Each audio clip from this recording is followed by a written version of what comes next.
Hey guys, Gino coming to you from Movement for Life. In today's video, I'm going to be bringing you my mobility routine. This is a specific routine that I do prior to all of my training sessions. I've also added in a couple of exercise progressions just to give you a greater pool of exercises to select from or choose from. I've also added in a couple of combo movements. So this is sort of a combination of various movement patterns just to spice things up a little bit. But first, guys, I just want to try and differentiate between two terms. The first one being flexibility, as well as the second one being mobility. These two terms are often used interchangeably, or they are mistaken to be the same thing, whereas this is actually incorrect. So, firstly, if we look at the term flexibility, in general, it's seen as the passive range of motion at a specific joint, whereas mobility has a strength component to it and it's an active movement. So when I say active, I literally just mean there's muscle activation in order for me to move my shoulder joint to a specific range of motion. Okay guys, so I've put together 16 exercises in total, this including progressions to a couple of the movements. In general, I do about 10 of these mobility exercises prior to my session, with 5 being low body specific and the other 5 being more upper body specific. I've also set up the routine in such a way that you always alternate between an upper and a low body exercise, and this will basically ensure that you do a full body mobility routine before every session.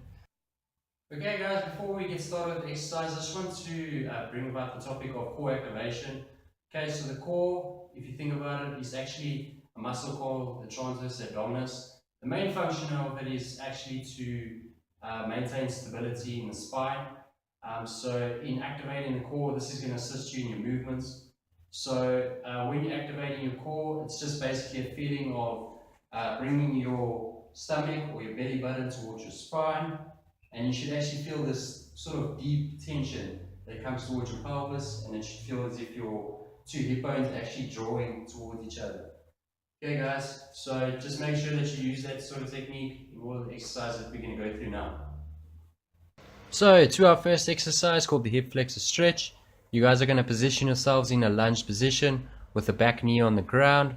From here, with a good contraction of the glutes as well as the core, you guys will then gently rock forward, and you should feel a good stretch in the quad of the back leg as well as those muscles just in front of the hip joint.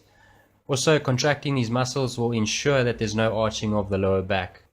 With the progression, position yourself near a wall or bench, as in my case, to help with the balance during the exercise. By pulling the foot towards the butt, this should already create lengthening of the quad, and by rocking slightly forward, you should feel a good stretch in the quad as well as those other hip flexors. Following, we have the shoulder flexion exercise, in which you guys will position yourselves with the back against the floor.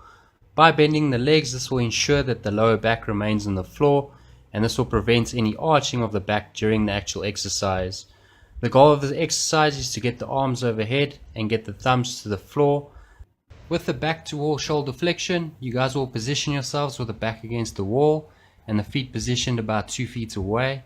In positioning the feet in such a way, this will ensure that the lower back remains flat against the wall whilst doing the movements. The goal of the movement again is to get the arms overhead and the thumbs to the wall. To further increase the difficulty to this exercise, adjust your feet and move them closer to the wall, and it's important that whilst doing this progression that there's no arching of the lower back. The goal is to actually get the arms overhead, and there should be perfect body alignment from hands all the way to the feet at the bottom. This is great for improving shoulder mobility and can be very beneficial to those of you that want to train safely overhead, or whether you want to do movements just like this.